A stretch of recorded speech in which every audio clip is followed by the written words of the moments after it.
Mira and Harper Audio present Second Chance Pass, a novel by Robyn Carr, performed by Thérèse Plummer. Prologue. Paul Haggerty was finally back in Grants Pass after almost 6 months in Virgin River, and there was an ache in his chest he just couldn't ease. The last 6 months had been hell. Paul had gone to Virgin River back in the autumn to help finish Jack Sheridan's new house. Much to his surprise, he discovered Vanessa Rutledge was living in Virgin River with her father and younger brother, while her husband Matt served in Iraq. She was pregnant with Matt's baby and looking more beautiful than ever. Seeing her had reminded Paul of the serious thing he'd had for Vanessa since first laying eyes on her all those years ago. But his best friend was the one she had married. Then, life went into fast forward. Just before the baby was born, they all had a video conference with Matt. The call was mostly for Matt and Vanny, as it was the first time in 6 months they'd seen one another. Then everyone else got to say a quick hi, and when it was Paul's turn, Matt had said to him, "If anything goes wrong over here, look after Vanny." It couldn't have gone more wrong. Matt was killed in an explosion in Baghdad the first week in December. It had been a terrible time, and Vanny had asked Paul to stay until the baby came. Another 2 months. Of course he agreed, and all that time he held it together so Vanny could lean on him.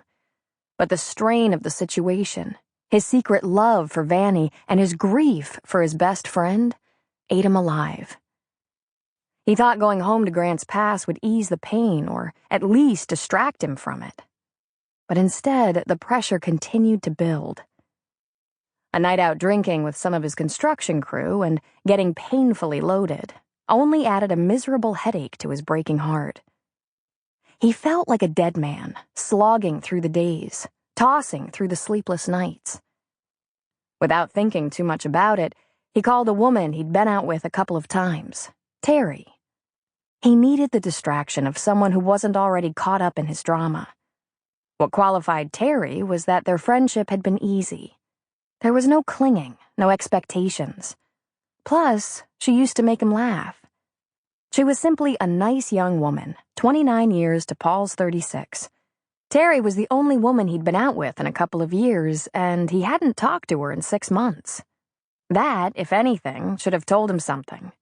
But he hadn't been paying attention. He started out the conversation with, "Hey, Terry, long time." He asked her to dinner, but first confirmed that she wasn't in a relationship. He didn't want to complicate her life. She laughed at that. "I wish," she said. "No boyfriend, Paul. In fact, I've hardly gone out in the past few months. Let's go someplace quiet and low-key. Just catch up." This was just the response he'd been hoping for, and he'd been so grateful. Paul rang her doorbell, and when she came to her apartment door, he realized he had forgotten how pretty she was. Small of stature, with shoulder-length dark brown hair and large eyes.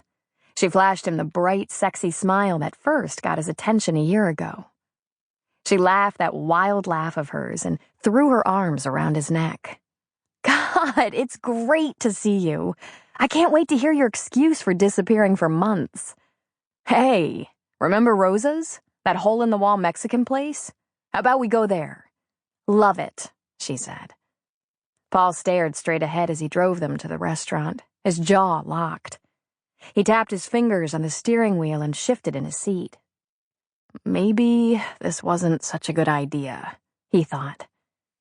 When they walked in the door, Terry pointed to a dark corner booth and said, "Back there."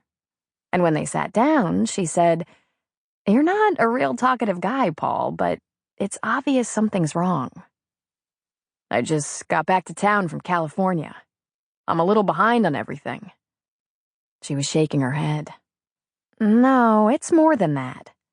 You're upset and nervous, and I wasn't going to say anything, but you have dark circles like you're not sleeping. Since I haven't seen or heard from you in a long time, I know it isn't anything I did. You act like you just got out of prison. Go ahead. I'm a good listener."